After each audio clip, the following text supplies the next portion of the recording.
मैंने आपको चश्मा बनवा दिया। Thank you. पूरब, पता नहीं ये लड़का सुबह सुबह कहाँ चला गया। पूरब, पूरब, ये बड़ा हो गया लेकिन जिम्मेदार कब बनेगा पता नहीं। पूरब, पूरब। मम्मी रिलैक्स, टेंशन क्यों ले रहे हो? वो अभी छोटा है और अपने दोस्तों के साथ कहीं घूमने गया होगा। आप टेंशन मत लो, वो आ जाएगा। ओके? लेकिन बता के तो जाना चाहिए, क्या आ जाएगा? अरे पूरब, पूरब ये क्या कर रहा है? क्या हो गया? पूरब, पूरब। पापा मैं इसको लेके आ गया। क्या त्रिशा, तू इसे भगा के लेकर आया? हाँ दीदी, कि पापा इसको बाहर भेज रहे हैं। तेरा दिमाग खराब है क्या? पागल हो गया?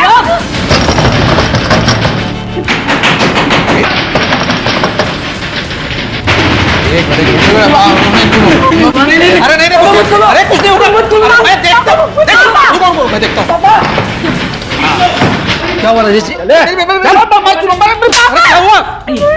क्या कर रहे हो? अरे पूरब, अरे ये क्या कर? अरे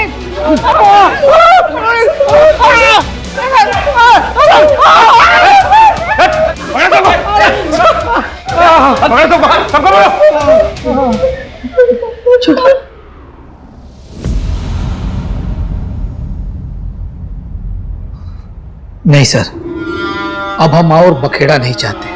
ये बात आज यहीं खत्म हो जाए बस। बड़ी मेहरबानी होगी साहब। Please sir.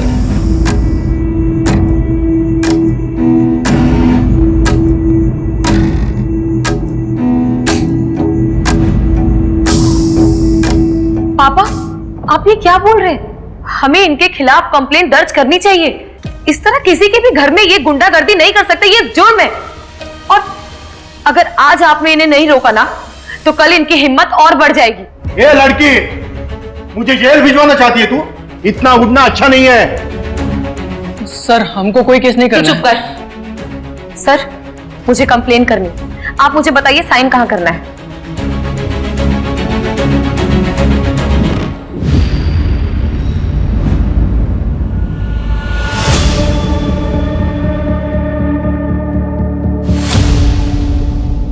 इन सबको 1 हफ्ते के लिए जेल में डालो। आप लोग अब जा सकते हैं।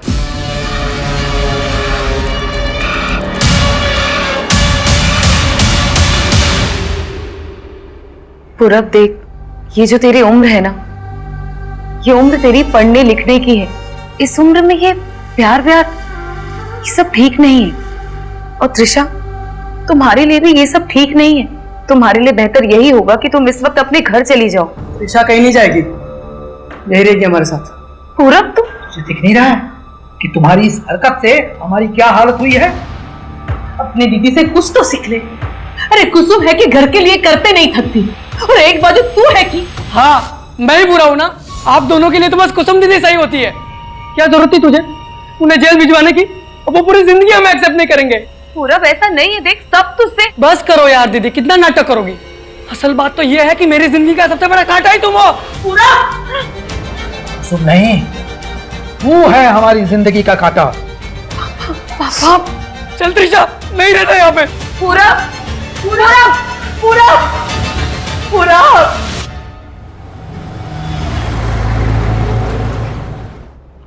कुसुम, ईरा ने मुझे बताया कि तुमने आज की क्लाइंट मीटिंग इसलिए कैंसिल की कि तुम्हारा प्रेजेंटेशन रेडी नहीं है। कुसुम, तुम विकास सर से बिना पूछे ये डिसीजन कैसे ले सकती हो? एक मिनट सर, आई थिंक कोई कंफ्यूजन है। मीटिंग मैंने नहीं, क्लाइंट ने कैंसिल की है, क्योंकि आज दशहरा है। और जहां तक मेरे प्रेजेंटेशन की बात है, वो मैं ऑलरेडी सबमिट कर चुकी हूँ आज सुबह, जिसमें ईरा भी मार्क्ड है।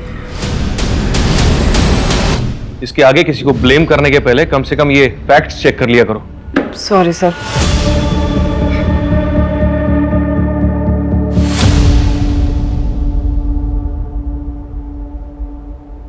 हे कुसुम,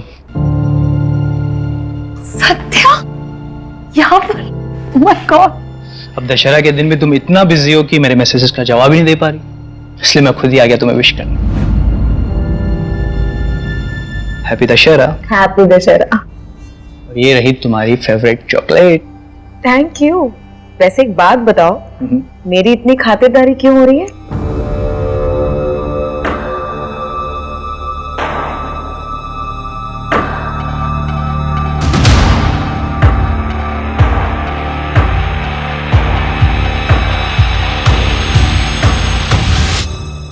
कुसुम, अगर तुम्हारा हो गया हो तो तुमने जो प्रेजेंटेशन बनाई है मुझे एक्सप्लेन कर देना एक बार। ये सर। जाओ। अच्छा, मिलता हूं मैं कम इन सर? कहो।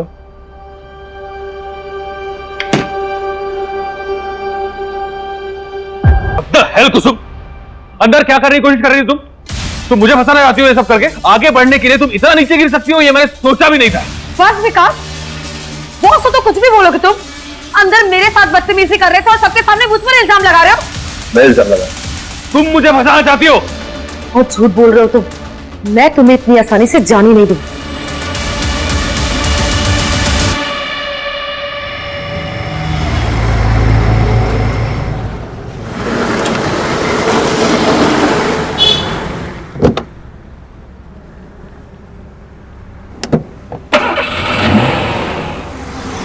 हेलो मम्मी, मेरा फोन बंद होने वाला है। नहीं नहीं, आप टेंशन मत लो, मैं आ जाऊंगी। अच्छा सुनो, आप लोग खाना खा लेना और पापा की दवाई का टाइम हो गया है। हाँ, और मैं हेलो हेलो शिट यार।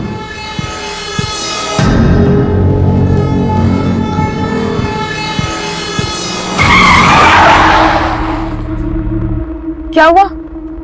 कैब क्यों रोक दी? नहीं मैडम, कुछ हो गया है। एक सेकंड मैं देखता हूँ।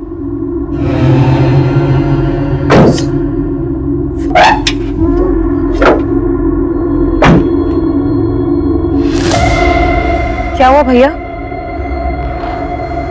पता नहीं मैडम क्या हो गया है, आसपास कोई मैकेनिक भी नहीं दिख रहा है।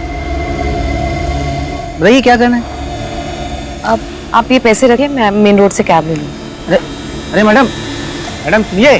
अरे मैडम, मैडम मेन रोड बहुत दूर है मैडम। अरे मैडम,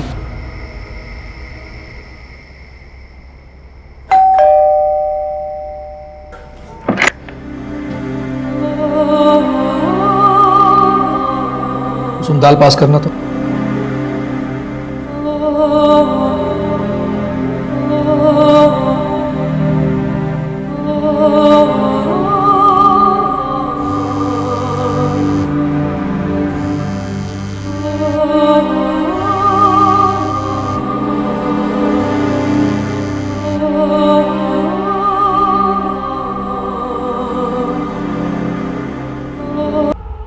शायद इसीलिए तुझे कुछ गलत लग रहा हो। आपको क्या लगता है मैं झूठ बोल रही हूँ? मैं कोई मनगढ़ंत कहानी बना रही हूँ? नहीं बेटा, आज तक तेरी हर बात में हम तेरा साथ देता रहा है। इसका मतलब ये नहीं कि मैं अपने घर परिवार की इज्जत को इस तरह से उछालने दूंगा। तुझे गलतफहमी हुई है, समझी? पापा, बस बोल दिया ना। अगर आपको यही लगता है तो यही सही, लेकिन अपने लिए जरूर लड़ूंगी।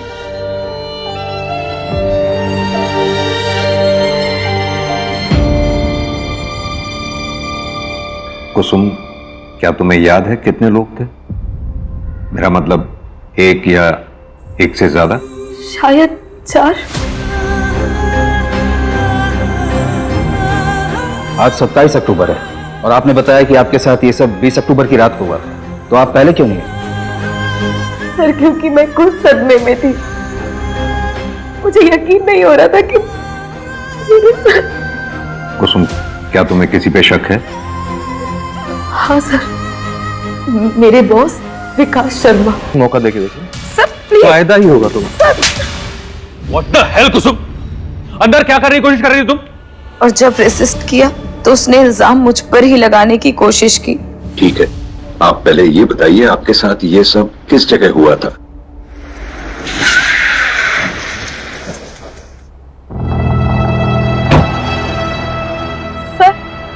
सर, मैंने इसी गेट के सामने से कैब ली है। करीबन 9 सवा 9 बज रहे थे। मैंने कैब यहीं से ली थी। और कैब खराब कहाँ हुई थी तुम्हारी? आगे।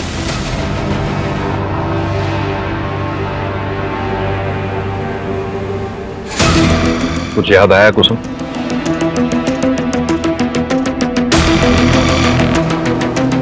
सर, यहाँ पे रोके सर।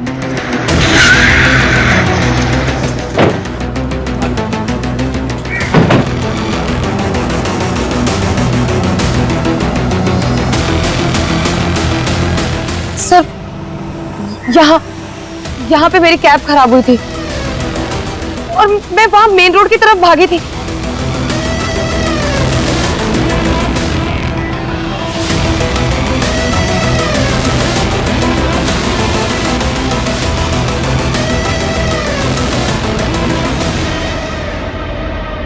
सारे रास्ते सेम लग रहे हैं।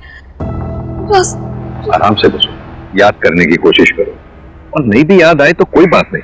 मुझे कुछ समझ में नहीं आ रहा, कहां से। मंजू, ये सब जो दिख रहा है वैसा है या नहीं पता नहीं। मतलब सर? ये कुसुम, इसने 1 हफ्ते तक क्राइम रिपोर्ट नहीं किया था, अब कह रही है इसे कुछ याद नहीं आ रहा, सारे रास्ते एक जैसे दिख रहे हैं इसे। ऐसे में कितना सच बोल रही है कुछ कह नहीं सकते।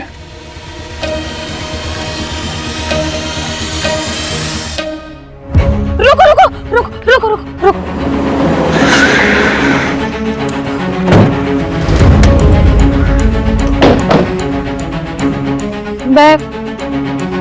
मैं यहां से सर, देख, शायद इस रास्ते से गई थी। याद करने की कोशिश करो, किस रास्ते से गई थी तुम? संभालो बच्चे। कुसुम कुसुम कुसुम, आराम से। पानी पियो।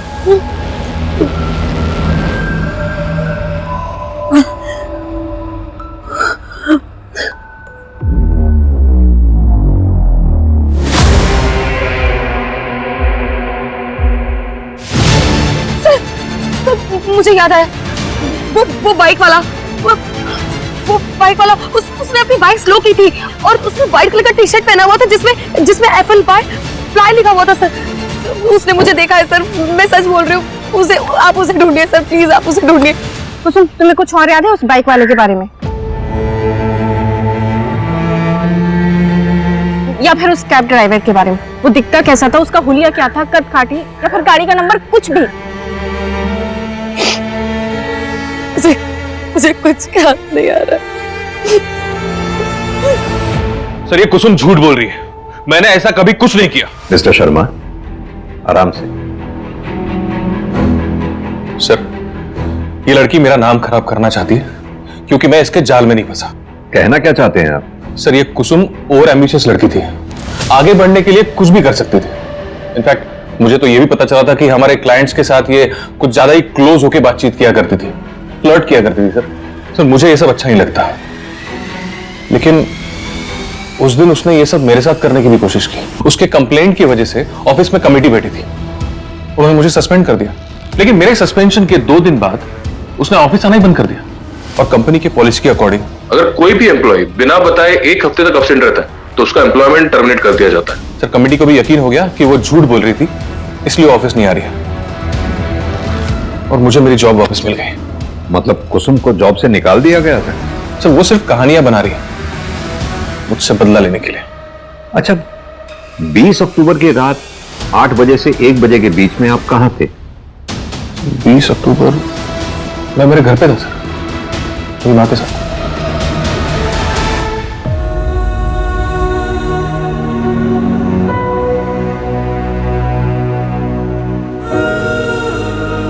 कुसुम, दवाई ले लो। चिंता मत करो बेटा, पुलिस सच्चाई का पता लगा लेगी। क्या आपको भी लगता है कि मैं झूठ बोल रही हूँ?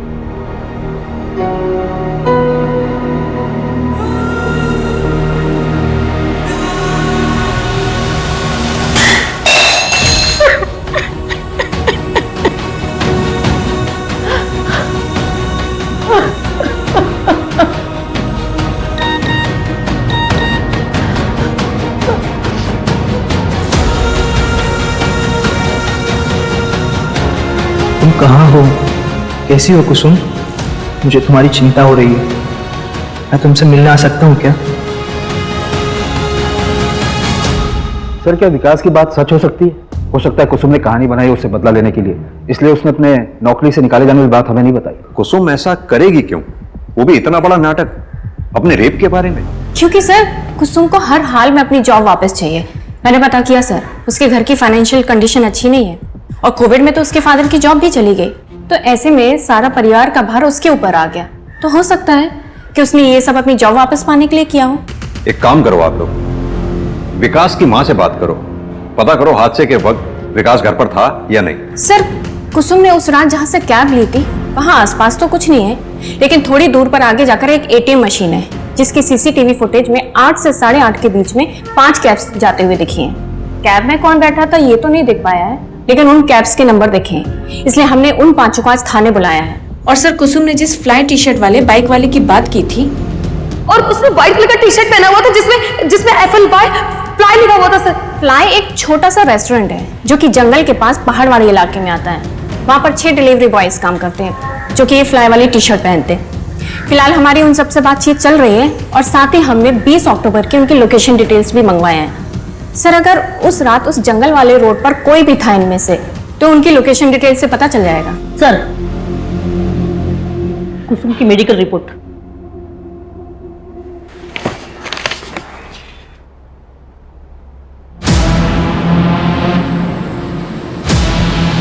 कुसुम की मेडिकल रिपोर्ट के मुताबिक उसके साथ गैंगरेप नहीं हुआ था। शरीर पर मामूली खरोंच के निशान पाए गए, यानी कुसुम के साथ रेप हुआ था या नहीं इस बात का भी कोई सबूत नहीं है हमारे पास। सर, हो सकता है वो पहले से सेक्सुअली एक्टिव हो। लेकिन सर, उसका मेडिकल 1 हफ्ते बाद हुआ था, तो ये भी तो हो सकता है कि उसके जख्म खत्म हो गए हों तब तक। अगर गैंगरेप हुआ था तो मेडिकल में कुछ तो आता। गैंगरेप में ब्रुटैलिटी बहुत ज्यादा होती है, चोट ज्यादा गहरे होते हैं। भैया जी, पुलिस उस कुसुम के अपराधी को हर जगह ढूंढ रही है, घर गली मोहल्ला हर जगह पूछताछ जारी है। कुसुम और उसका परिवार अपने बुरे कर्मों का फल भोग रहा है। अब जाकर उन्हें पता चलेगा कि जब कोई घर की इज्जत पर हाथ डालता है तो क्या होता है।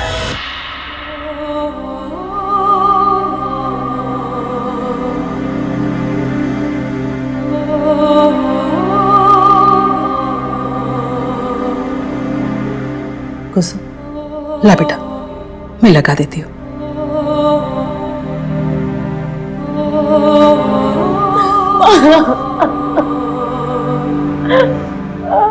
मैं सच बोल रही हूँ। उस रात मेरे साथ, मुझे पता नहीं, मुझे समझ नहीं आ रहा कि आप मेरी बात का भरोसा क्यों नहीं कर रहे हो। मैं सच बोल रही हूँ, मेरे साथ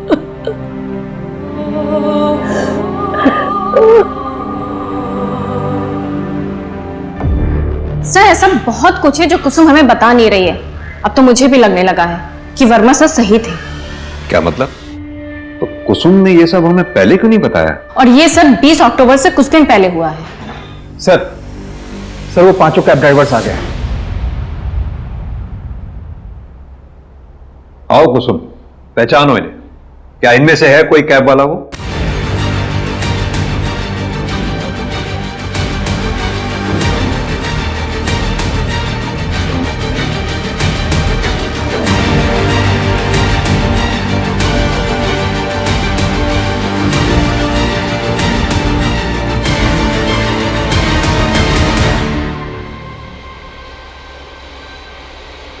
नहीं सर, इनमें से किसी की भी शक्ल मैं पहचान नहीं पा रही हूँ।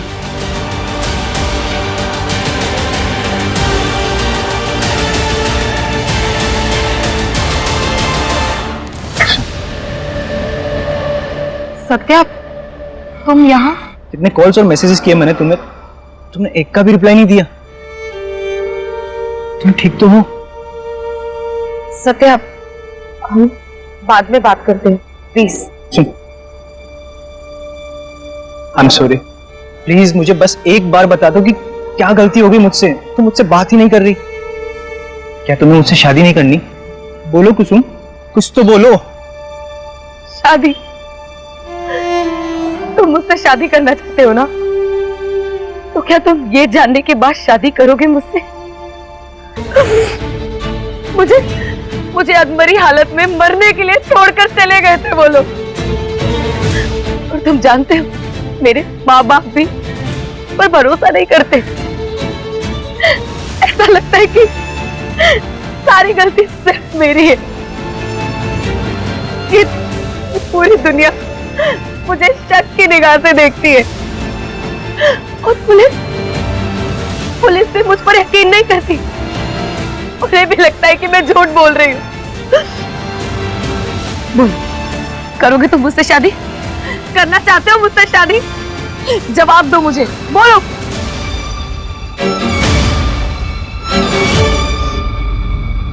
मुझे तुम्हारा जवाब पता था,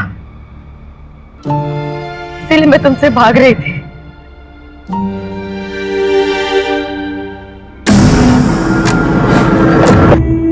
कुसुम के बारे में आपसे कुछ पूछताछ करने की। देखिए, हम इज्जतदार लोग हैं। पूरब ने जो किया उसका मुझे गुस्सा है, लेकिन इसका मतलब यह नहीं कि मैं इतनी गिरी हुई हरकत करूंगा। 20 अक्टूबर की रात 9 से 1 के बीच आप कहां थे? 18 से 22 अक्टूबर के बीच में मैं शहर में था ही नहीं। मैं दिल्ली गया था काम से। ओमकार भी मेरे साथ था। आप चाहे तो इसे पूछ सकते हैं। हाँ भैया जी, बिल्कुल सही बोल रहे हैं। चाहे तो दिल्ली से भी पता कर सकते हैं। वो तो हम पता कर ही लेंगे, लेकिन आपके लिए फिलहाल एक मशवरा है। शहर छोड़कर कहीं जाइएगा नहीं जब तक ये केस सॉल्व नहीं हो जाता।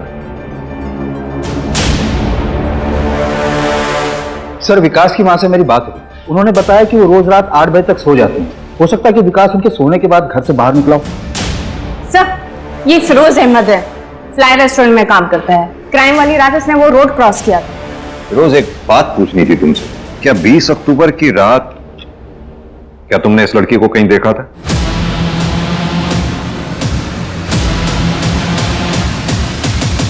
नहीं सर, उस दिन मैं उस रोड से गुजरा तो था, लेकिन रास्ता बिल्कुल खाली था सर। सर, मैं जाऊं?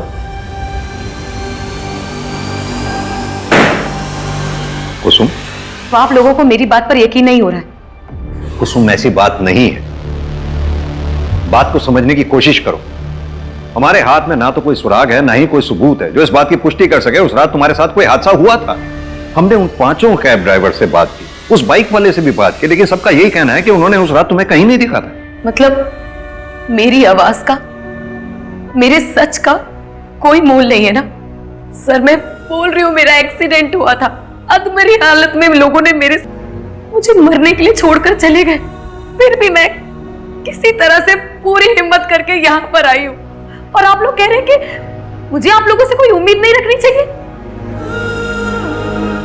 ठीक है, मुझे आप लोगों से उम्मीद करनी ही नहीं चाहिए। कुसुम,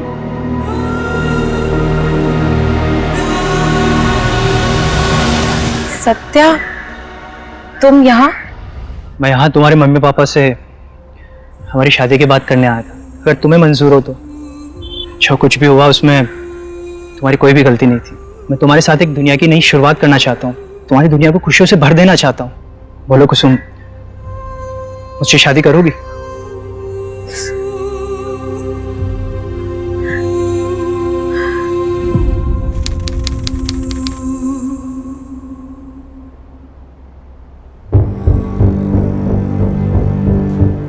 हर बार विश्वास टूटने के बाद भी, हर आस छूटने के बाद भी मैं नहीं टूटी। जिंदगी में आगे बढ़ने की कोशिश की, लेकिन जिंदगी का नाम ही खेल है, और शायद मेरे हिस्से की हार का सिलसिला अभी बाकी था। जया जी, आपके पोते ने अपनी पसंद की लड़की से शादी की है। देखते हैं कितने पानी में है। अरे, मेरे पोते के पसंद पे मुझे पूरा भरोसा है। देखना तुम लोग, मेरी बहू रानी सारी परीक्षाएं अव्वल नंबर से पास करेगी।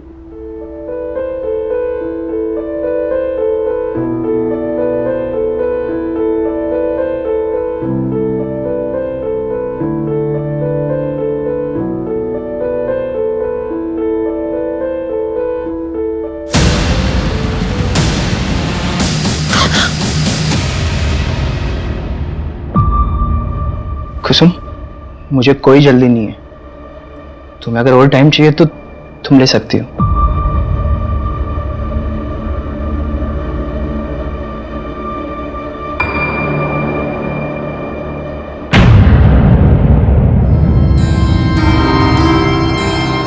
पापा जी, दादी जी,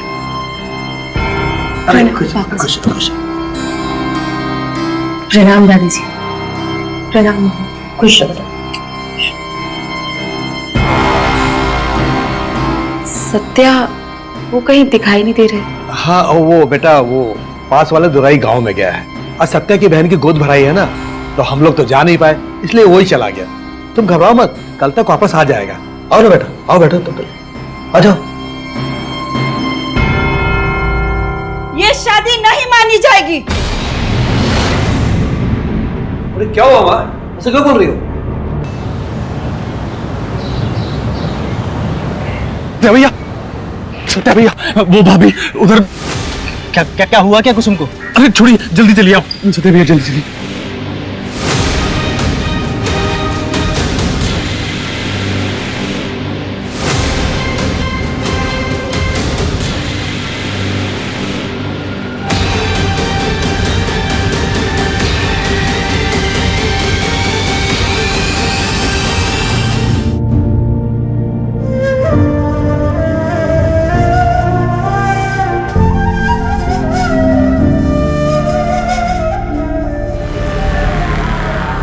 सत्या, क्या तुम्हें लगता है कि तुम्हारे घर वालों ने ही कुसुम की हत्या की है?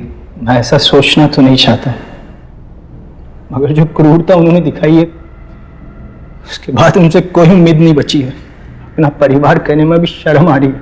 लेकिन सर, जिस किसी ने भी मेरी कुसुम को मारा, उसे सजा जरूर मिलनी चाहिए। तो क्या उससे मेरी बेटी वापस आ जाएगी?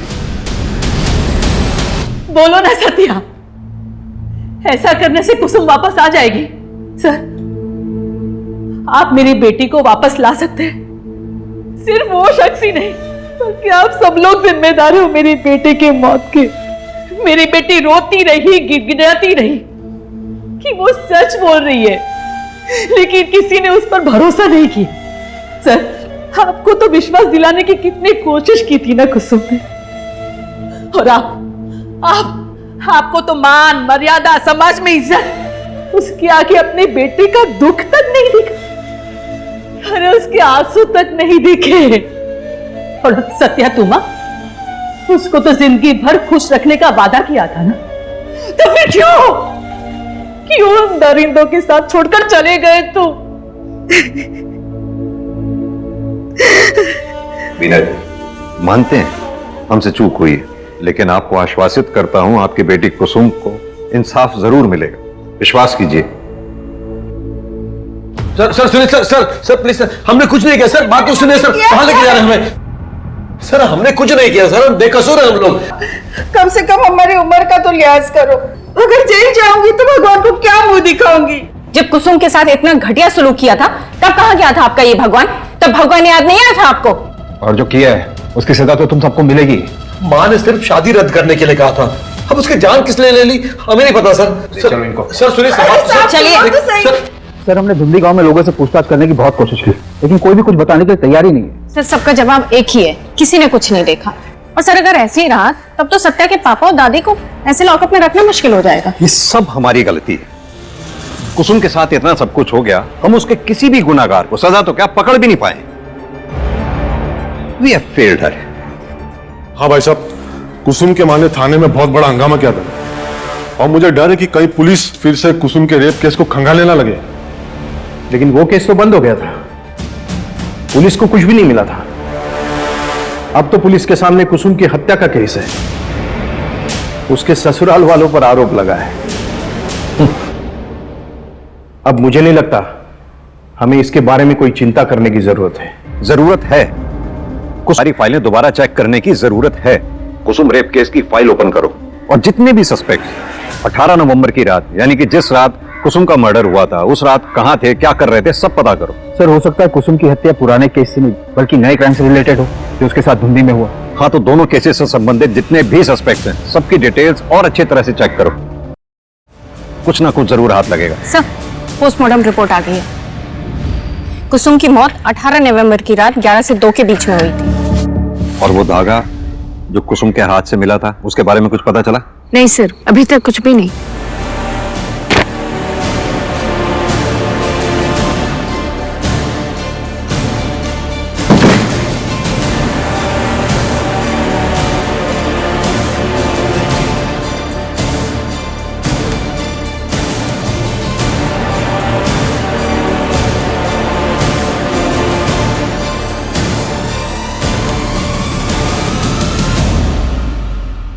धुंधी गांव के बाहर जहां से कुसुम की लाश बरामद हुई थी, वहां आगे वाली रोड पर एक एटीएम है जिसमें हमने 18 नवंबर की रात 11 से 2 के बीच वहां से गुजरने वाली सारी गाड़ियों के नंबर चेक किए और एक जाना पहचाना नाम सामने आया है। ये देखिए,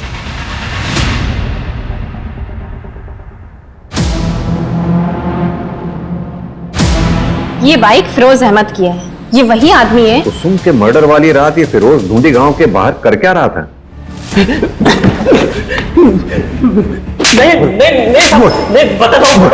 बताता हूँ साहब, मैं ढूंढी गांव के पास ही रहता हूँ साहब, लेकिन मैंने किसी का मर्डर नहीं किया सर। मर्डर नहीं किया? अगर ऐसा है तो ऐसा कैसे हो सकता है कि कुसुम के रेप के समय भी तू उसके आसपास था और मर्डर के समय भी? नहीं साहब, मैं मानता हूँ मैंने झूठ बोला था, क्योंकि मैं किसी लफड़े में नहीं फंसना चाहता था साहब। क्या झूठ बोला था? साहब 30 अक्टूबर की रात मैंने उस लड़की को देखा था। 4 लोग थे, एक कार थी और वो लोग उसे उठा के लेके जा रहे थे सर। उसकी कार पे वो बिच्छू वाला स्टिकर होता है ना, वैसा था वो स्टिकर था।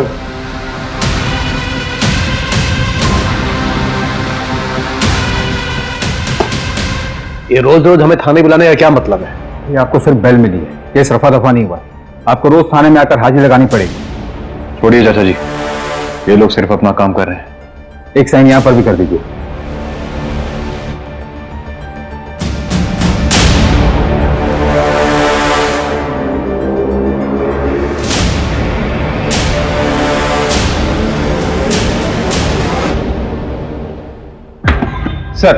सर आपका शक सही था, कार मिल गई है, लोकेशन और कॉल डिटेल्स भी। कुसुम के मर्डर वाली रात ये इस नंबर से कॉल किया गया था उसे।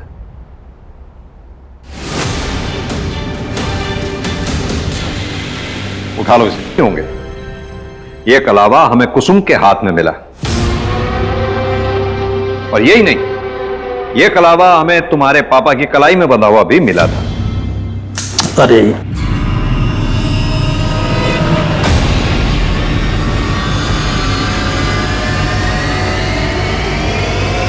जांच पड़ताल की तो हमने पाया कि तुम्हारे खानदान में यह प्रथा है कि शादी के बाद सभी मेल मेंबर्स की कलाई में यह कलावा बांधा जाता है, लेकिन तुम्हारी कलाई पे नहीं था। और यही नहीं, हरी की गाड़ी पे हमें वो बिच्छू का स्टिकर भी मिला। अब शराफत से बताओ, तुम चारों कुछ पूछा मैंने, किसने किया था? ऐसे नहीं बताओगे। वर्मा, अच्छे से खातिरदारी करो इनकी।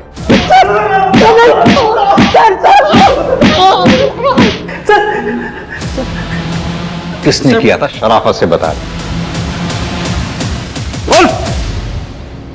बस मैंने किया है। तुम इंसान नहीं, जानवर हो। जानवर, जानवर ही नहीं, जानवर से भी बदतर है।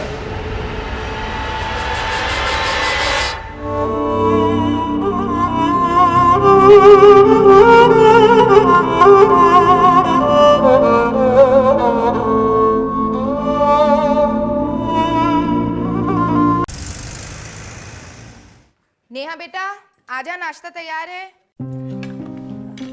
अरे यार माँ, फिर से पोहे बना दिए। कभी आलू वालू का पराठा भी बना दिया करो ना। आज खा ले, कल बना दूंगी। आंगनबाड़ी जाने में देर हो रही है। करुणा दीदी का 2 बार कॉल आ चुका है। ले खा ले। टिफिन तैयार है, ले जाना मत भूलना। मम्मी, वो आपकी शुगर की दवाई खत्म हो गई थी, खरीदी? रे भूल गई। क्या मम्मी आप भी। अच्छा एक काम करो, आप मुझे पैसे दो, मैं स्कूल से लौटते वक्त दवाई लेके आऊंगा। ये ले, ना ध्यान रखता है मेरा बेटा। हाँ हाँ, बहुत बड़ा परमात्मा है ना ये। अरे कभी तो सीधे मुंह से बात कर लिया कर। शांति से खा ले, ध्यान रखो। मेरा तो मिलने का अभी मूड हो रहा है। तुमने कहा था ना कि तुम मुझे गिफ्ट दोगे, ब्रांडेड लिपस्टिक और आईलाइनर। तुम आओ तो सही, आईलाइनर क्या, जो तुम मांगोगी वो दूंगा। तो फिर ठीक है, मिलते हैं। बाय। दीदी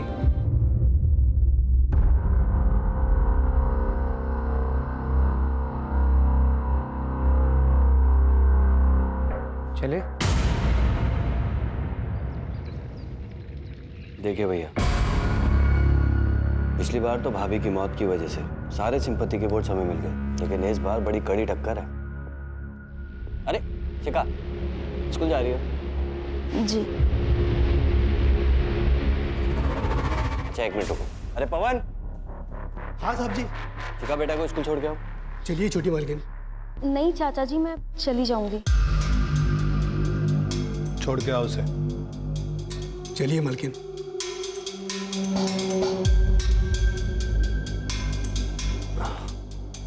जैसा कि भैया मैं कह रहा था कि इस बार हमें कपड़ा व्यापारियों को अपनी तरफ करना होगा।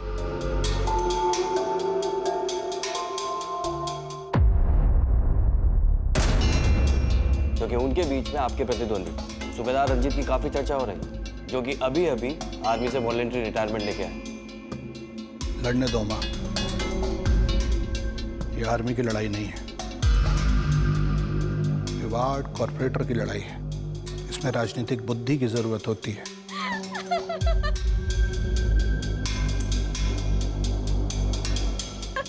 अच्छा चल मैं रखती हूँ फोन, बाद में बात करूंगी।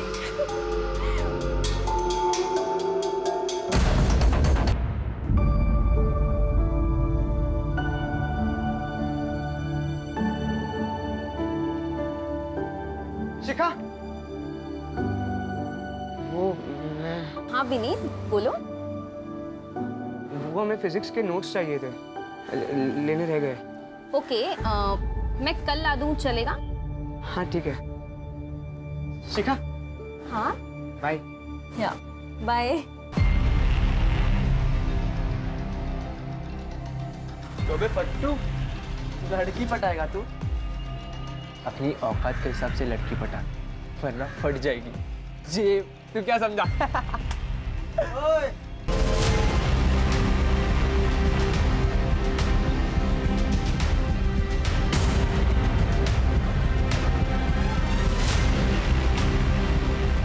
फट जाएगी बेटा तुम दोनों की, अगर मेरे दोस्त को परेशान किया तो। मजे की बात बोलूं, जेब नहीं फटेगी, कुछ और फटेगा। चलो निकलो। चल बे।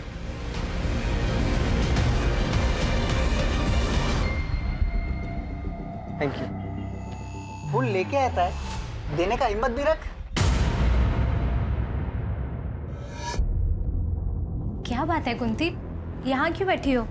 जाओ, क्लास में बच्चे तुम्हारा वेट कर रहे हैं। करुणा दीदी, मेरी हिम्मत ही नहीं हो रही।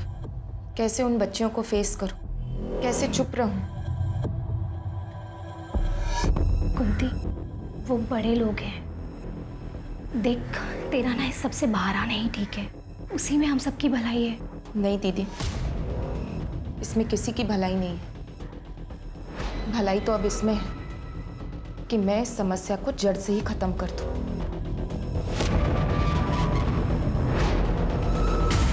जितने गुलाब तूने प्रपोज करने से पहले वेस्ट किए, उससे कम में तो लोग शादी तक पहुंच जाते। तू शिखा को प्रपोज करने वाला है भी कि नहीं? करूंगा ना। हाँ तो कर ना।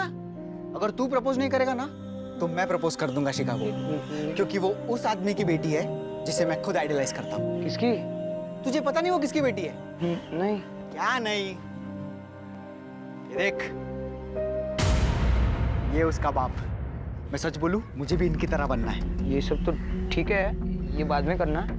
अभी पढ़ाई पे फोकस कर, एग्जाम जारी है। एग्जाम छोड़, मुझे तो पढ़ने का भी मन नहीं है। मुझे तो गैंगस्टर बनना है, गैंगस्टर। तुझे जो करना है कर, मुझे तो अपनी पढ़ाई पूरी करनी है और जॉब ज्वाइन करना है, ताकि मैं अपनी माँ की मदद कर सकूं, जो पूरा घर संभालती है। और वैसे एग्जाम ना देने के लिए क्या करने वाला है तू? तू देख मैं क्या करता हूँ। चल। कुछ गड़बड़ तो नहीं कर रहा ना? अरे चल ना।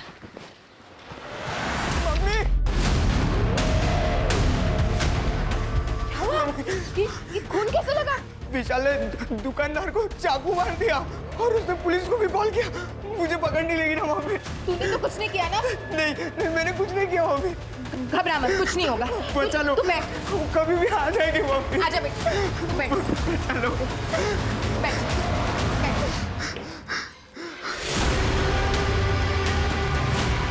हेलो,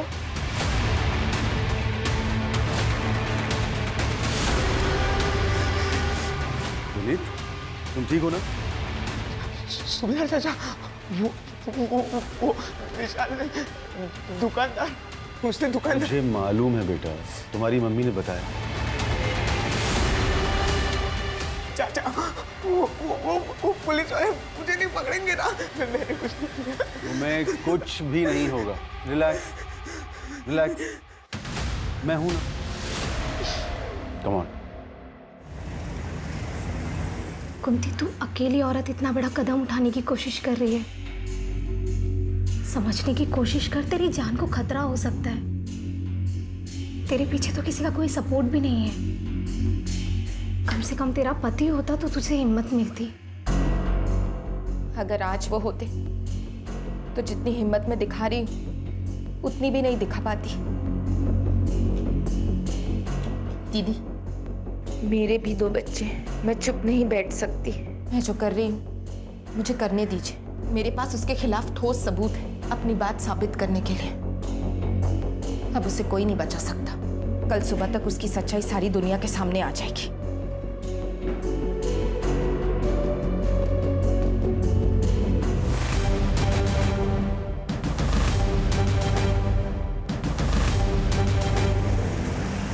अरे मम्मी यार चलो ना, रितु दीदी ने स्पेशली कहा है कि आपको लेके आना है। अब आप चलो ना, आज उनका शादी का संगीत भी है। बेटा, मेरी तबीयत कुछ ठीक नहीं लग रही और वैसे भी मुझे कल सुबह जल्दी उठना है। एक जरूरी काम है। जैसे आपकी इच्छा। तुम दोनों वापस अकेले मत आना और बहुत देर हो जाए तो वहीं रुक जाना, ठीक है? ठीक है। तू क्या खड़ा है? अब तुझे भी नहीं जाना क्या? चल ना। चलो बाय।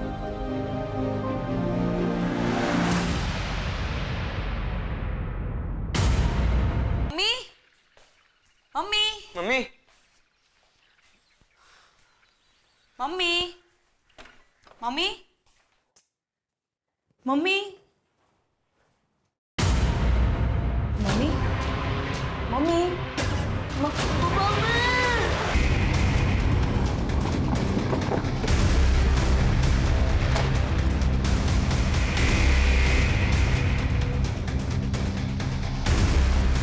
हटिए आप लोग, एक सेकंड हटिए हटिए, पीछे हटिए। आप लोगों में से सबसे पहले किसने देखा था? हम दोनों ने सर। एक्चुअली सर, कल रात को ना हम शादी के फंक्शन में गए थे और सवेरे जब लौटे तो मम्मी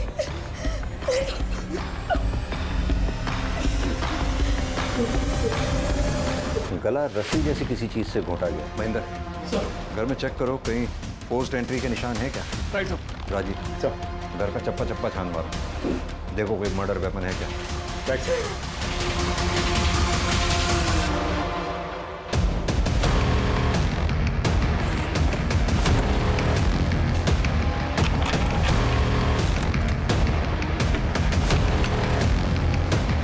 आप में से किसी ने कल रात कोई आवाज या किसी तरह की भी कोई चीज देखी हो? नहीं सर, हम लोग भी उसी शादी के फंक्शन में गए थे। ठीक है, धन्यवाद। आप लोग अभी जा सकते हैं। सर दरवाजे पर कोई फोर्स इंजरी के निशान नहीं है सर। घर का पिछला दरवाजा भी अंदर से बंद है। यानी कि ये बात साफ है, जो भी आया सामने के दरवाजे से आया और सामने के दरवाजे से ही बाहर गया। अब महेंद्र, ऐसा 2 सूरतों में ही हो सकता है, या तो कुंती जी उस आदमी को जानती थी, उन्होंने खुद दरवाजा खोला होगा, या फिर कोई लुटेरा घर में लूटपाट या घर में सेंध लगाने के इरादे से आया और अंदर घुसा।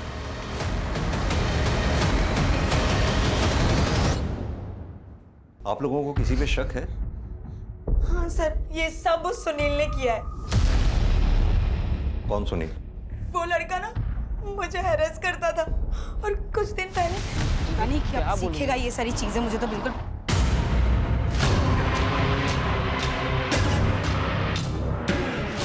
चल। कब तक भागेगी मुझसे? मेरा नंबर ब्लॉक करेगी तू? हाथ छोड़ो मेरा, सबके सामने तमाशा मत बनाओ। चल, अब मेरे सारे गिफ्ट और पैसे निकाल जो मैंने तुझे दिए थे। मुझे तो लगता है कि ये काम इन बच्चों के चाचा संजय का है। वो इस मकान को हथियाने के लिए इन लोगों को अक्सर धमकी देता है। भाभी, एक बात तो है, पिछले 2 साल से जिस तरह अकेले आपने अपने पूरे परिवार को संभाला है, वो मामूली बात नहीं है। अब अगर किसी का पति अपने परिवार को छोड़कर लापता ही हो जाए तो ऐसे हालात में औरत को ही सारी जिम्मेदारियां उठानी पड़ती है। बस वही कर रही हूँ। मैं और मेरा परिवार हमेशा आपका एहसानमंद रहेगा। आप हर कदम पर हमारे साथ खड़े रहते हैं। कैसी बातें कर रही हैं? ये तो मेरा फर्ज था। वाह, गुफ्तगू चालू है। बकवास बंद करो और चले जाओ यहाँ से। चला जाऊंगा। कुछ नहीं है भाभी जी, बस मुझे इतना बता दीजिए कि आप ये घर बेच कब रही हैं और मुझे मेरे शेयर के आधे पैसे कब दे रही हैं। ना तो मैं ये घर बेचने वाली हूँ और ना ही तुम्हें कोई पैसे मिलने वाले हैं। अरे ऐसे कैसे नहीं मिलेगा पैसा? अगर मुझे इस घर में आधा शेयर नहीं मिला ना तो मैं तुझे, तेरे बच्चों को काट डालूंगा। क्या हुआ? तू चल बेटा, अंदर चल। कुछ नहीं।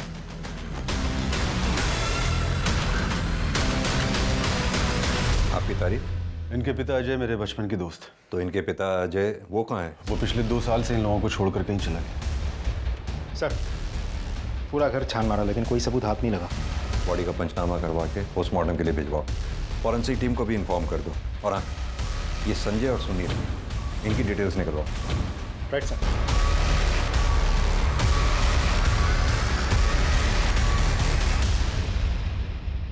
मैंने कुंती भाभी को नहीं मारा है सर। ज्यादा भोलेपन का नाटक मत कर, समझा ना? तू नहीं मारा ना उसे? सर मैं मानता हूँ कि मेरी कुंती भाभी से बनती नहीं थी, क्योंकि वो ना सिर्फ मेरे हिस्से पर कुंडली मार के बैठी थी, बल्कि मेरे भाई को भी उसी ने गायब करवाया था सर, अपने उस आशिक सूबेदार के साथ मिलकर, ताकि उन दोनों का अफेयर चलता रहे। सर वो एक नंबर की कैरेक्टरलेस औरत थी, अपने साथ साथ अपनी बेटी को भी अपने जैसा बना दिया था। हमारे खानदान की नाक कटवा दी उसने। दूसरों पर इल्जाम लगाकर बात को घुमा मत। सीधी तरह से ये बता, कल रात तू कहाँ था? कितने बजे सर? कल शाम से लेकर रात को तेरे सोने तक तू कहाँ था, क्या कर रहा था, सब बता। सर कल रात को 10 बजे तक तो मैं अपनी दुकान पर ही था, उसके बाद दुकान बंद करके सीधा कर गया। सर नेहा एक नंबर की चालू और धोखेबाज लड़की है। पैसों के लिए रिश्ते बनाती है और जब पैसे नहीं होते तो रिलेशन तोड़ देती है। मुझे उसको सबक सिखाना था सर, और इसलिए मैंने उसका रास्ता रोका था। जो लड़का किसी लड़की की बेवफाई के बदले में उसका रास्ता रोक सकता है, उसको मॉलेस्ट कर सकता है, किसी के थप्पड़ मारे जाने के बाद बदला लेने के लिए उसकी जान नहीं ले सकता वो? नहीं सर, आप गलत समझ रहे हैं। मैंने नेहा की माँ को नहीं मारा है। कल रात कहाँ था तू? सर अपने घर पे ही था। राजदीप, ये कुंती, नेहा, विनीत, संजय, सुनील, सूबेदार, इन सब की कॉल डिटेल रिकॉर्ड्स और मोबाइल की लोकेशन निकलवाओ। और ये कुंती की फैमिली की हिस्ट्री पता करो। और हाँ, ये पोस्टमार्टम की रिपोर्ट जल्द से जल्द मंगवाओ। Right sir.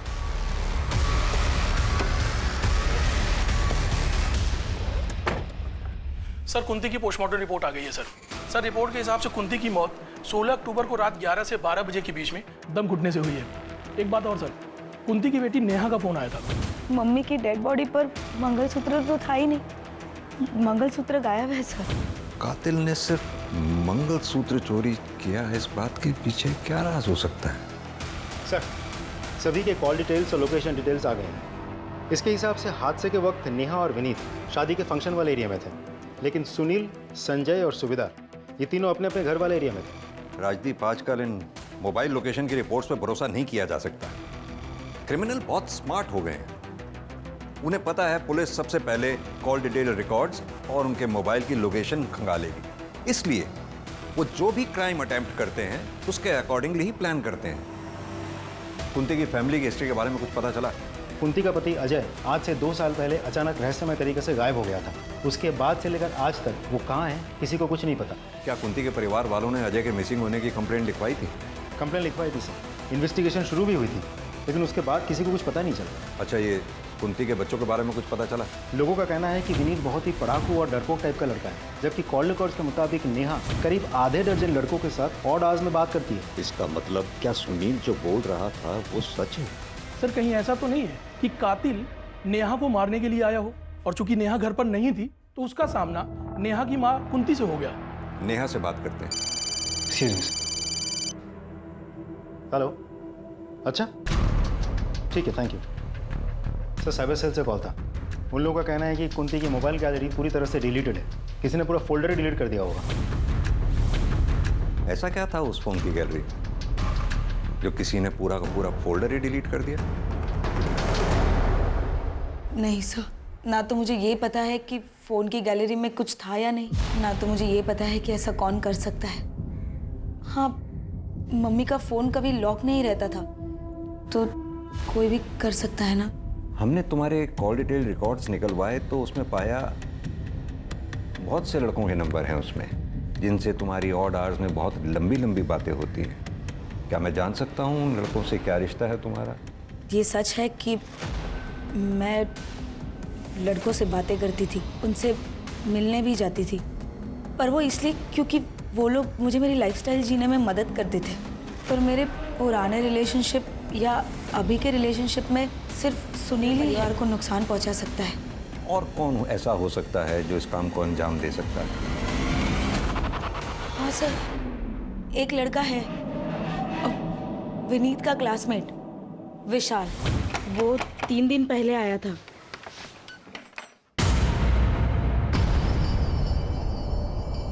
तू यहाँ क्या कर रहा है? तुझे तो बाल सुधार गृह में डाला था ना? भाग के आ गया। विनीत कहाँ है? मुझे मिलना है उससे। क्यों मिलना है विनीत से? अपने जैसा बनाना है क्या? मेरे ऐसा बन गया ना, उसकी जिंदगी बन जाएगी। विनीत कहाँ है? बुलाओ, वो काम है मुझे। अब रहने दो, मैं खुद ही ढूंढ लेता हूँ। अरे आंटी आप खबरदार जो मेरे घर में या मेरे बेटे की जिंदगी में घुसने की कोशिश की तो। ये आपने अच्छा नहीं किया। आपको पता है जिसने मुझ पे हाथ उठाया है वो आज तक बचा नहीं है। देख लेना, महंगा पड़ेगा। निकल यहाँ से। सर वो बहुत सनकी लड़का है। अभी कुछ दिन पहले ही उसने एक आदमी को दिन दहाड़े चाकू मार दिया था। कहाँ रहता है ये विशाल? जी मालूम है सर, मेरा बेटा विशाल बाल सुधार घर छोड़ के चला गया है। सर वो आया था 1-2 बार घर, लेकिन रुका नहीं, चला गया। उसका कोई फोन नंबर या फिर कोई तरीका उससे कांटेक्ट करने का? जी नहीं, ऐसा कुछ नहीं है मेरे पास। उसका कमरा देखना है हमें। आइए सर।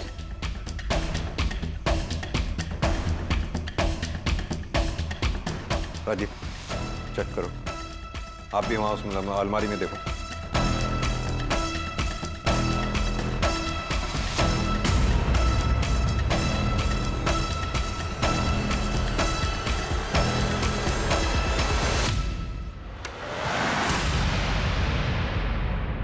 सभी आर्टिकल्स गैंगस्टर्स से रिलेटेड है, सब छटे हुए क्रिमिनल्स हैं। आपके बेटे ने ये सब क्यों कलेक्ट कर रखी थी? दरअसल विशाल गलत संगत में पड़ गया है, वो इनके जैसे गैंगस्टर बनना चाहता है सर।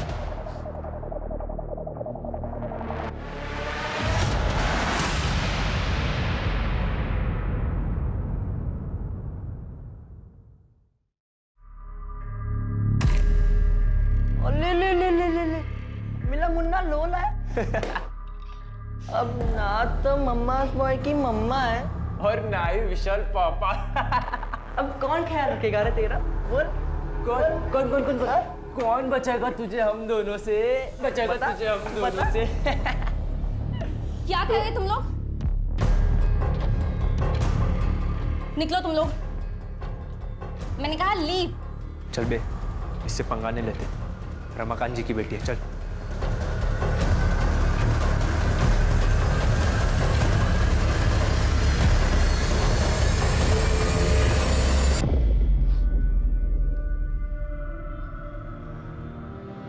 ठीक हो तुम? थैंक यू मुझे बचाने के लिए। तुम्हें कुछ पता चला कि विशाल कहाँ है? मेरी लाइफ में सिर्फ 2 लोग थे, मेरी माँ और विशाल, जो मुझे हर मुसीबत से बचाते थे, मेरे साथ हर बार रहते थे। आज मेरे पास उन दोनों में से कोई भी नहीं है। पुलिस ये बोल रही है कि विशाल ने मेरी माँ को। तुम हिम्मत रखो, धीरे धीरे सब ठीक हो जाएगा। एक दिन सच भी सामने आएगा।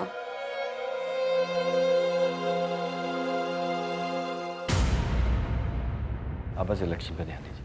अरे शिखा बेटा, जाके जल्दी से तैयार होके आ जाओ। क्यों तैयार होना है मुझे चाचा जी? क्योंकि तुम्हारे रिश्ते की बात कपड़ा व्यापारी संघ के अध्यक्ष शेखर मिश्रा से की है। शादी करनी है तुम्हारी। बहुत सुंदर हैं आप, मुझे आपकी बेटी पसंद है। तो शादी की डेट्स निकलवाइए आप। पंडित जी को हम अभी बुला लेते हैं। तो आप भी इलेक्शन की चिंता न कीजिए, आपका यह दामाद पूरे कपड़ा व्यापारी संघ का वोट दिलवाएगा आपको। इस बार भी आप ही विजयी होंगे। मुंह मीठा कीजिए आप। लेट।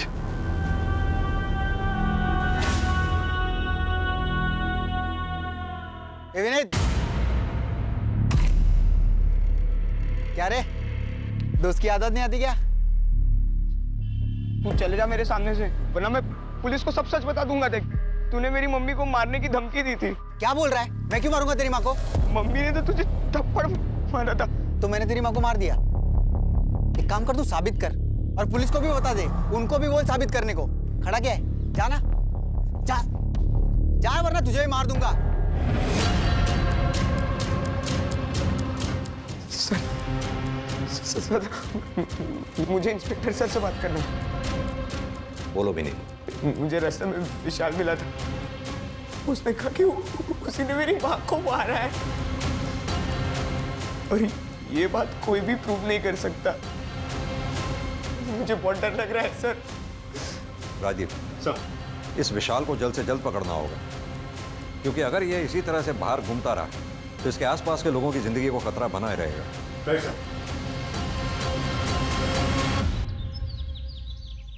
सर, कुंती के फोन गैलरी का डेटा जो डिलीट कर दिया गया था, उसको साइबर सेल ने रिट्रीव कर लिया सर।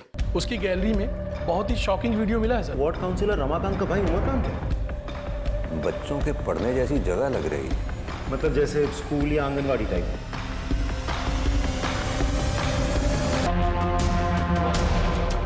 अब सीधी तरह से ये बता, कुंती के मोबाइल से ये वीडियो डिलीट कैसे हुई, और तू उस वक्त कुंती के घर पर क्या कर रहा था जब कुंती का मर्डर हुआ?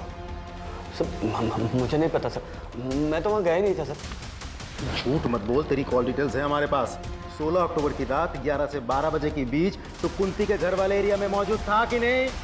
जूंगा रख के बता दो। मैं कुंती के घर गया था, क्योंकि मुझे पता चल गया था कि उसने मेरी ये वीडियो तब बना ली थी जब। फिर क्या हुआ? मैंने आंगनवाड़ी केंद्र में कुंती किसी ने करुणा पर दबाव बना कि वो मुझे सब कुछ सच सच बता दी, और उसने मेरी पावर के डर से मुझे सब कुछ सच सच बता दी। मैं सिर्फ कुंती के घर उस रात उसे समझाने के लिए गया। राजदीप सर, अच्छी तरह से तोड़ाई करो उसकी, जब तक ये सच ना उगले। सर, नहीं सर, मैंने कुछ बोल सच। हाँ, सच बोल रहा हूँ।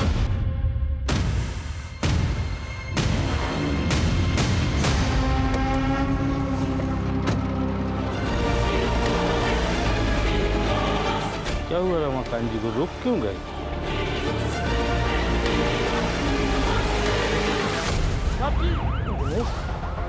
एक बात समझ में नहीं आई मेरे, आखिर ये कातिल इस गाड़ी में घुसा तो घुसा कैसे? क्योंकि ना तो रमाकांत किसी के साथ आया था, और ना इस गाड़ी में कहीं कोई भी फोर्स एंट्री के निशान है। तुमने सीसीटीवी फुटेज चेक किया? सीसीटीवी गेट की दूसरी तरफ दूसरे एंगल पर है। मैंने चेक किया तो मुझे उसमें कुछ दिखाई नहीं दिया, ये गाड़ी भी नहीं दिखी। बट सर, मुझे एक बात समझ नहीं आ रही, आखिर रमाकांत जी यहाँ अकेले आए क्यों थे? भैया के विधायक जी से आगामी इलेक्शन को लेकर एक गोपनीय मीटिंग थी। वो इसके बारे में किसी को भी भनक तक नहीं लगने देना चाहते थे, इसलिए वो अपने ड्राइवर को भी लेकर नहीं है। अब वरना उनके साथ तो पूरा जत्था चलता है सर। तुमको किसी पे शक है? सर, शक नहीं, पूरा यकीन है, ये जरूर उस राघव ने किया होगा। ये राघव कौन है? तो भैया की पहली पत्नी का भाई, अभी वो कुछ ही दिन पहले घर पर आया था। अपने घर की औरतों को अपने राजनीतिक फायदे के लिए सीढ़ियां बना रहा है। तो पिछले इलेक्शन में तूने मेरी बहन को मार दिया, फिर पब्लिक सिंपैथी के लिए झूठ मूठ के आंसू बहाए और जीत गया, और इस बार उसी राजनीतिक फायदे के लिए तू मेरी नाबालिग भांजी की जबरदस्ती शादी करवा रहा है। ये मैं कतई होने नहीं दूंगा, फिर इसके लिए चाहे मुझे तेरी जान क्यों ना लेनी पड़े। एक काम करो, बॉडी को पोस्टमार्टम के लिए भेज दो, फॉरेंसिक को कॉल करो और इनसे राघव की पूरी डिटेल ले लो। जी साहब। सर, आनंद नगर थाने से सब इंस्पेक्टर विनोद आए हैं आपसे मिलने। सर, वार्ड काउंसलर रमाकांत की हत्या हमारे इलाके में जरूर हुई, लेकिन उसका घर आपके दायरे में है, इसलिए मैं चाहता था कि आपकी और हमारी टीम मिलकर इस केस को सॉल्व करें। बिल्कुल, वैसे भी एक दूसरे केस के सिलसिले में हम रमाकांत के भाई उमाकांत को इंटेरोगेट करके ही आ रहे हैं। आप इनसे रमाकांत मर्डर केस की सारी डिटेल ले लो। आइए please. Thank you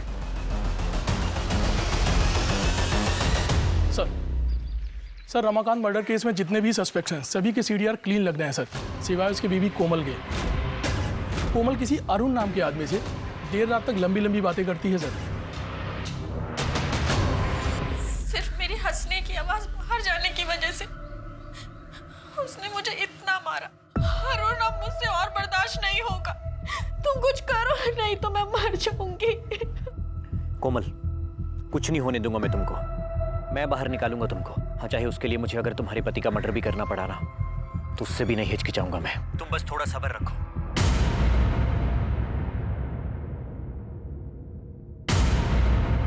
sir, Umakant पे हमने 3rd डिग्री इस्तेमाल किया, लेकिन फिर भी उसने ये बात नहीं कबूली कि उसी ने कुंती का खून किया है। सर, वैसे उमाकांत के खिलाफ हमारे पास कोई ठोस सबूत नहीं है। इनफैक्ट इस केस में किसी भी सस्पेक्ट के खिलाफ हमारे पास कोई कंक्लूसिव एविडेंस नहीं है। कुंती के घर चलकर दोबारा तहकीकात करते हैं। आई एम श्योर क्रिमिनल ने कोई ना कोई चूक जरूर की होगी जो हमसे मिस हुई है। सर,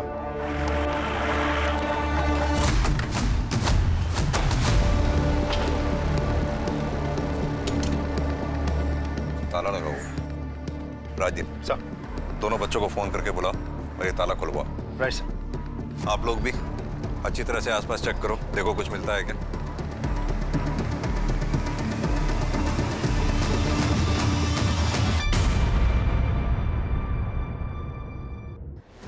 सर, देख के तो लगता है यहाँ ताज़ा ताज़ा गड्ढा खोदा गया था और फिर मिट्टी डाली गई है। किसी को बुलाओ और ये खुदाई करवाओ। सर।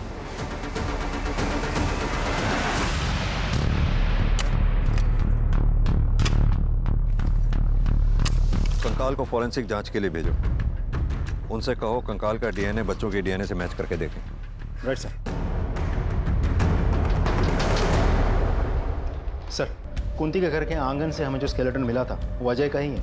इसे करीब 2 साल पहले जमीन में गाड़ दिया गया था। सर पे चोट के निशान मिले हैं, जैसे कि कोई रॉड या किसी मजबूत चीज से मारा गया हो। सर, इससे यही बात साबित होती है कि 2 साल पहले वो गायब नहीं हुआ था, उसे मारा गया था। लेकिन राजदीप, उस अजय को मारा किसने होगा? किसने उसे मारकर जमीन में गाड़ा होगा? सर, हमने उस अरुण को हिरासत में ले लिया है।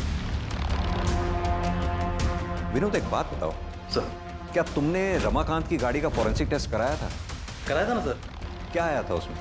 सर, उसमें कुछ फिंगरप्रिंट्स मिले और ये भी पता चला है कि कोई गाड़ी की चाबी यूज़ करके गाड़ी में घुसा था, क्योंकि सर गाड़ी के अंदर कोई फोर्स एंट्री के निशान नहीं मिले हैं। हाँ, तो ये भी तो हो सकता है कि किलर जब गाड़ी में घुसा तो गाड़ी अनलॉक थी, या फिर दूसरी पॉसिबिलिटी ये है कि किलर के पास गाड़ी की डुप्लीकेट चाबी थी।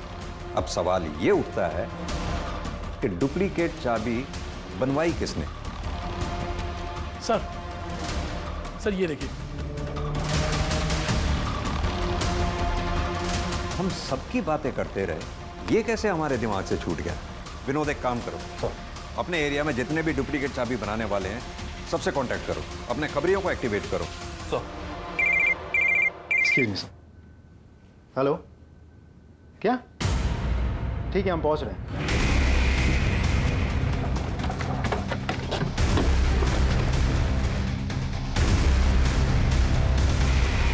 सर, बहुत ही बेरहमी से मारा गया। बॉडी का पंचनामा करा के इसे पोस्टमार्टम के लिए भेजो, और ये जो बॉटल्स वगैरह आसपास रखी हुई हैं इसको कलेक्ट करके जांच के लिए भिजवाओ।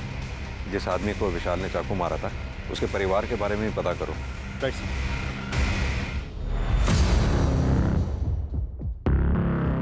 सर, ये देखिए क्या मिला है सर। हाँ सर, मैंने एक डुप्लीकेट चाबी बनाई थी, लेकिन उसका नाम नहीं पता। दिनेश, एक काम करो, सामने चेक करो कोई सीसीटीवी कैमरा लगा है क्या, शायद वहां से उस आदमी का कोई क्लू मिल जाए। Okay sir. सर, विशाल की पोस्टमार्टम रिपोर्ट आ गई है। विशाल की मौत 30 अक्टूबर दोपहर 3 से 4 बजे के बीच हुई। एक और इम्पोर्टेंट बात सर, विशाल के नाखून से ह्यूमन फ्लैश मिले हैं। हो सकता है उसका कातिल का हो। सर क्राइम सीन पे मिले फिंगरप्रिंट्स और एविडेंसेज की फॉरेंसिक रिपोर्ट आ गई है सर। ये रही सर। रिपोर्ट के हिसाब से विशाल के क्राइम सीन पे जो फिंगरप्रिंट्स मिले थे वो रमाकांत की गाड़ी के 1 सेट ऑफ फिंगरप्रिंट से मैच कर रहे हैं सर। शिखा, तुम्हारे पापा की हत्या से पहले कोई तुम्हारे घर आया था? सब पापा और चाचा को मिलने तो बहुत लोग आते थे, लेकिन सब बाहर से ही मिलके चले जाते थे। क्या कोई ऐसा जो घर के अंदर आया? मुझे याद नहीं। ठीक। 1 मिनट सर, मुझे याद आ गया, वो आया था। कौन वो? सर, मैं वो शख्स मिल गया है जिसने रमाकांत की गाड़ी की डुप्लीकेट चाबी बनाई थी। ये देखिए सर। किसने बनवाई ये डुप्लीकेट चाबी? सर मैंने पता कर लिया है वो फ्रेम किसका है। किसका? इसकी कॉल डिटेल रिकॉर्ड्स और मोबाइल की लोकेशन निकलवाओ immediately. Right sir.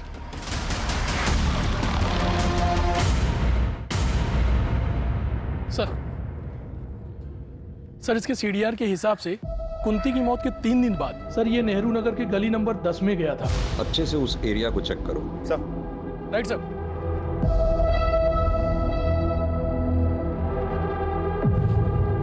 Mahendra sir. खुद आओ। Right sir.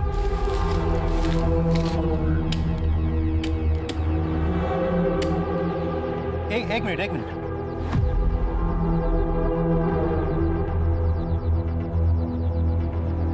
सर अब तो हमारे पास उसके खिलाफ सारे एविडेंस हैं। उठा लाओ उसे।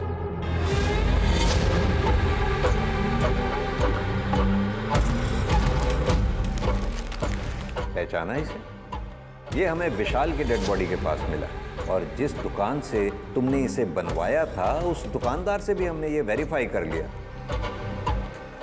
तुमने रमाकांत को क्यों मारा? हमारे पास इस बात के भी पक्के सबूत।